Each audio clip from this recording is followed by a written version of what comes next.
जळगावच्या बिलवाडी येथे 2 कुटुंबांमध्ये झालेल्या हाणामारीत एकाचा मृत्यू झाला असून 11 जण जखमी झाल्याची घटना घडली आहे। या घटनेतील सर्व आरोपींना अटक करून कारवाईच्या मागणीसाठी मयत कुटुंबियांसह समाज बांधवांनी महामार्ग तब्बल पाऊण तास रास्ता रोको आंदोलन केलं।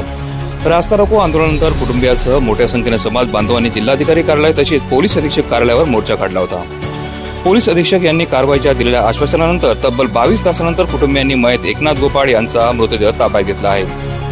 काल दुपारी अंदाजे 1 वाजता MIDC पोलीस हद्दीमध्ये बिलवाडी गावात 2 कुटुंबांमधले जुने वाद होते आणि त्या वादातून म्हणजे काल त्यांचं मारामारी झालं होतं।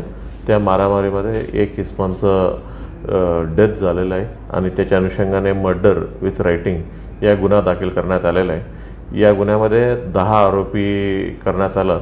10 पैकी 8 आरोपींना अटक करण्यात आलेलं आहे आणि आज त्यांच्या जे मयत झालेलं आहे इस्मानचा समाजाचा लोक मला भेट दिलेला आहे आणि त्यांचं मागणी होतं तपास चांगला व्हावा आणि जे कोणी दोषी आहे त्यांना त्याच्यावरती कायदेशीर कारवाई करावा।